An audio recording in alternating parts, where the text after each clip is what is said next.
束缚住哪吒的穿心咒到底是什么？被他束缚住的只有哪吒吗？看完《哪吒之魔童闹海》，小生心里感慨良多。这部影片不愧为春节档电影的断层第一，因为无论哪个年龄层的观众，太多人能和哪吒产生共鸣。相信你只要看过，就会燃过、哭过。当然，你一定和小生一样，对于穿心咒的问题，在心中有了答案。只是这答案就像憋在胸中的一口闷气，不知该如何表达。小生在下恭贺新春的同时，也帮大家把这口气一吐为快。哪吒突破穿心咒，肉体碎裂，最终蜕变完成真身，这段超然的剧情，新编自《封神演义》原著中哪吒闹海经典的剔骨削肉桥段。现实中主创团队的灵感却是来自鱼线，但万变不离其宗，穿心咒是把人牢牢禁锢住，让人寸步难行的东西。它和东海龙宫中束缚龙族和海底妖兽们的锁链，以及终极 BOSS 的树藤大招一样，是曾经的强者，是旧世界旧时代定下的根深蒂固的规则。再说直白点儿，穿心咒就是你我听过无数次的那一句句扎心窝子的话。考了多少分啊？在哪里工作啊？什么时候结婚啊？什么时候要小孩啊？可见被束缚住的何止哪吒和敖丙，而是屏幕前的每一个你我。算了，大过年的，小生就不给大家添堵了。想要打破穿心咒，需要的是哪吒精神，这也是每个时代都需要的一种精神引领。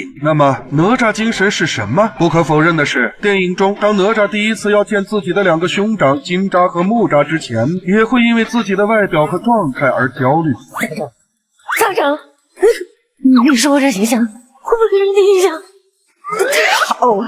所以他才要在父母和师傅的安排下前往昆仑山完成自己的修仙进阶闯关。于是哪吒的考功大战在一派喜气祥和、万众瞩目中热闹开场。为什么哪吒之魔童闹海无论票房还是评分都高居春节档第一？因为影片太现实了，大家都心照不宣，才会有共情。接下来的内容涉及部分剧透，还没看过全片的小伙伴可酌情选择观看。小生主要盘一盘哪吒成仙考功的3道关卡都面对的是哪些敌人。第一关土肥坡的土拨鼠妖简直可以用人畜无害来形容，他们根本不在意什么神仙妖怪名门正派，不过是为了一日三餐日常温饱而埋头苦干的打工族。第二关在飞天铺对战申正道，典型的鸡娃老爸代表，勤勤恳恳一心为了底层的小妖们日夜苦修，为的是获得成为昆仑山阐教仙人的资格。出身妖族却一心想要进入正道仙班，一味的妥协，最后连最起码的尊重也没有换来。第三关骷髅山的石矶娘娘在封神原著中是连太乙真人也不敢小觑的地仙，影片改编后的石矶娘娘虽然显得有些自恋，但也实力非凡，其代表已经有些许小成就，偏安一隅的小康和中产，可能人在家中坐，啥出格的事儿都没干，结果随便找个由头就被砍瓜切菜的 KO 了。发现了吗？这些片中的配角个个有血有肉，精雕细琢，这就是饺子导演立意深刻的地方。因为他们这些无辜的妖族随时都会被捕妖队捉去，成为天元鼎中炼化的那一颗颗仙丹。天元鼎仿佛一个社会大熔炉，熊熊的三昧真火会把无论有用没用、有罪无罪的吃瓜者淬炼成强权的垫脚石和功勋值。看到这儿，也许很多人恍然大悟，的确哪吒也是看清了这些才开始觉醒的。如果第一部魔童降世是哪吒完成了个人的身份认同，你有我不有剑，是魔是仙，我自己说了才算。那么第二部魔童闹海则是哪吒带领所有普罗大众完成了群体的身份认同，代表着一场普通人的胜利。我活不活无所谓，我只有你死。小爷是魔，那又如何？给我至此，哪吒2中的哪吒精神初露锋芒，打破了续集魔咒，完美超越前作，达到了更上一层楼的进化。哪吒精神除了认同自我，还要坚持自我，从而影响到身边的人，成为一种引领，一种号召，这样才能打破世界的束缚，时代的束缚，也就是所谓的穿心咒。说来简单，但真正的哪吒精神是不破不立，这需要的不只是勇气，还有担当。哪吒冲破穿心咒，承受的是烈火焚烧、粉身碎骨的痛苦。由此，问题也来了。或许我们都能理解哪吒精神，但不是每个人都能承受这份剧痛的。可为什么哪吒和敖丙冲出来了？导演饺子的采访中提到，大家喜欢少年气的原因，正是少年气有点蠢蠢的，不太聪明。聪明的人碰一碰觉得疼就会缩回来，而哪吒、敖丙这样的人是按照自己的方式，自己碰下去，冲出来了就成了英雄。哪吒和敖丙除了拥有蠢蠢的少年气，还拥有足够让人羡慕的家庭。小生借用影片中的2句台词来概括。第一句是殷夫人对哪吒说的：“我不在乎你是魔是仙，我只知道你是我儿。”第二句是东海龙王敖光对敖丙说的：“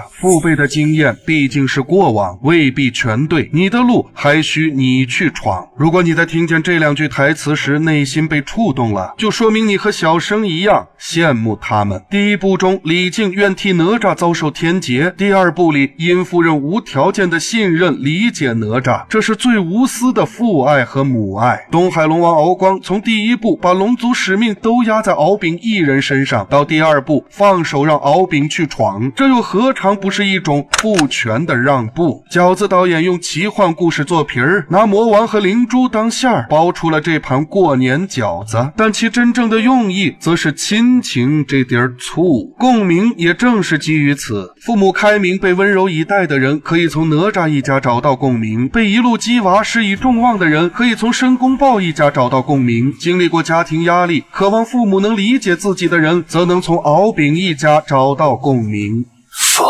孩儿未能完成龙族的使命。要恨就恨你们为什么生来就是妖！我曾想去暴力放纵，你脾气大，在外遇时要冷静。体谅我操碎的心。长儿，你一定要活下去！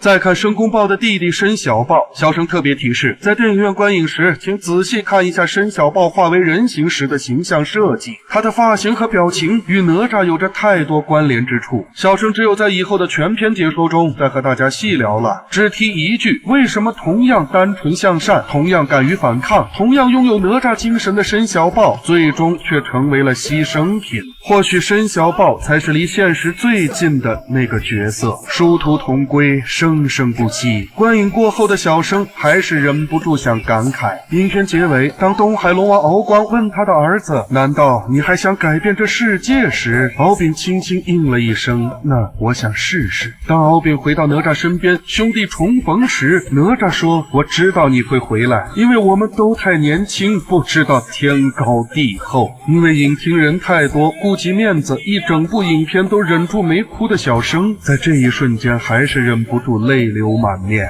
花有重开日，人无再少年，年轻的感觉真好。天有多高，地有多厚，井底之蛙的回答与山海鲲鹏的回答注定不一样，因为这答案不需要递交任何一个考官，而是每个人拿各自的人生完成丈量后给予自己的交代。